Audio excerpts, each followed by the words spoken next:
Nagpalipad ang China ng missile dito sa Pacific Ocean at umangal dyan ang iba't ibang mga bansa kasama na dyan ng Japan. So pag-usapan natin mga tol, panoorin natin tong balita.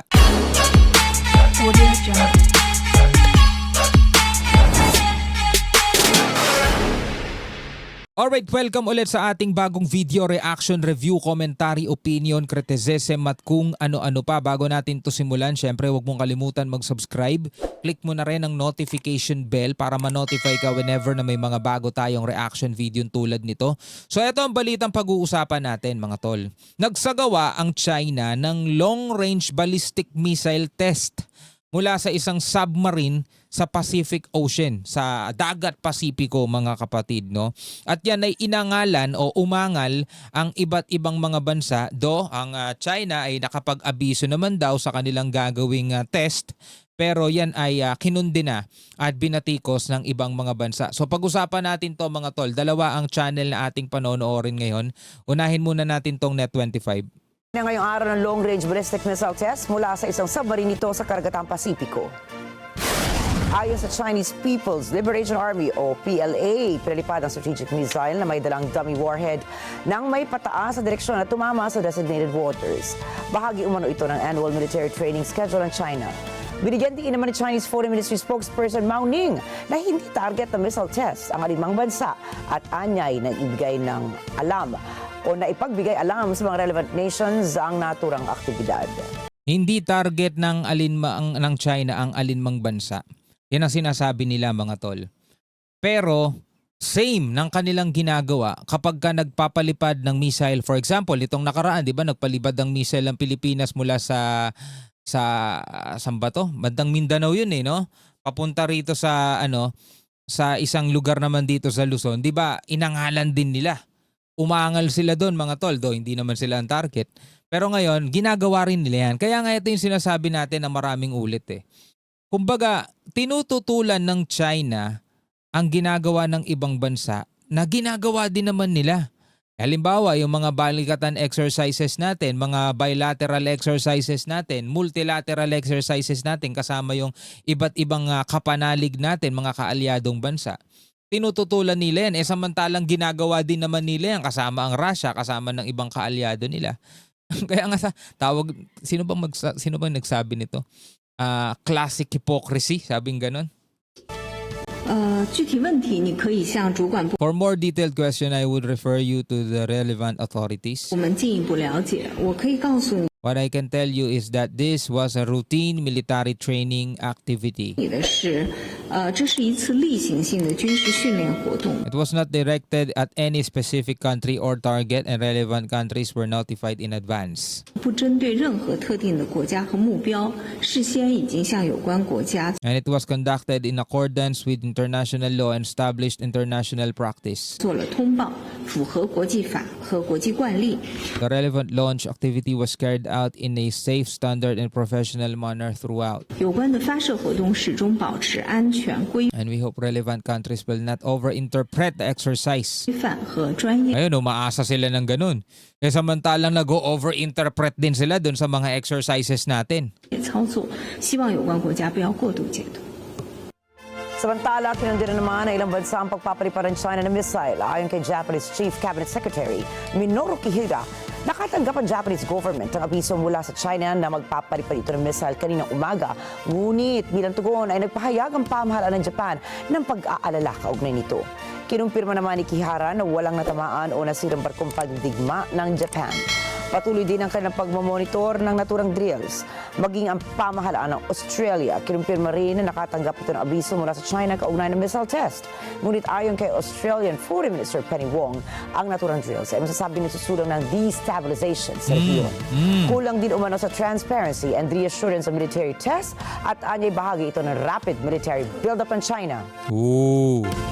So Japan at saka Australia itong nagsimula. So sa ibang balita mga kapatid, may kaugnayan pa rin dito sa paglulunsad ng China ng missile test nila. Mula naman dito sa UNTV News and Rescue, panoorin natin. Kinundina ng Australia, New Zealand at Japan ang paglulunsad ng China So tatlo, New Zealand, Australia at saka Japan. na isang strategic missile sa nuclear-powered submarine patungo sa Pacific Ocean. Ayon sa mga nasabing bansa, nagdudulot ito ng pangamba sa kapayapaan at seguridad ng rehiyon. So ngayon, China, anong pakiramdam? 'Di ba? Kasi yan ang hilig niyong sabihin eh. Nagdudulot ng pangamba, nagdudulot ng ano, 'di ba? Yan ang hilig nilang sabihin mga tol. Whenever na nagkakaroon ng mga military drill ang ating bansa dito sa West Philippine Sea, bagamat ito'y nasa loob naman ng ating EEZ at napakalayo sa kanila, pero todo angal sila, 'di ba? Sa isang pahayag, sinabi ni New Zealand Foreign Minister Winston Peters na hindi katanggap-tanggap ang paggamit sa South Pacific bilang lugar ng missile testing.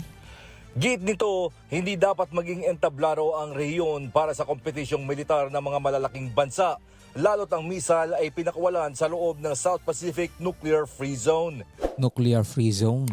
Nagpahayag din ang Japan ng matinding pag-aalala sa lumalawak na aktibidad militar ng China.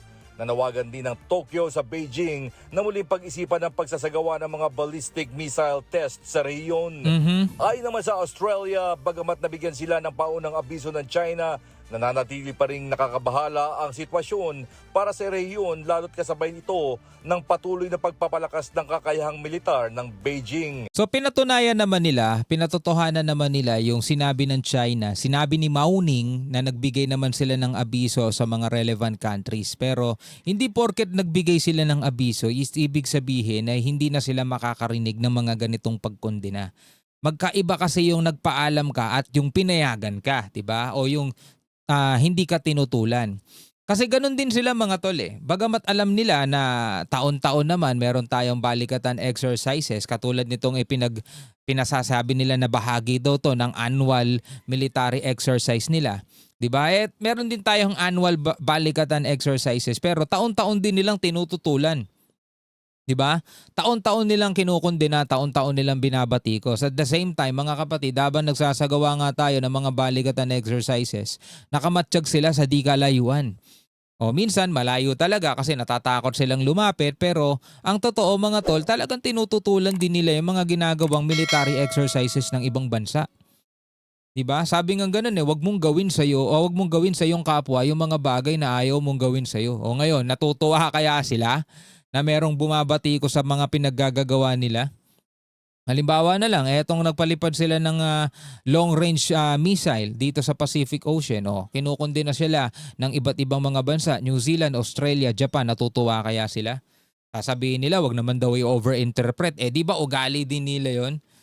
No? Ugali rin nila yun pag-overinterpret. Nangyari ang missile test kasabay ng paglagda ng Australia at Fiji sa isang bagong kasunduan sa depensa. Pagtatanggol naman ng China, naabisuhan nila ang mga kinauukulang bansa bago isinagawa ang missile test.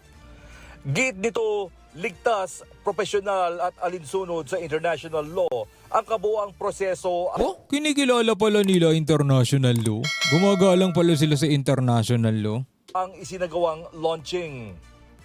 国家和目标事先已经向有关国家做了通报，符合国际法和国际惯例。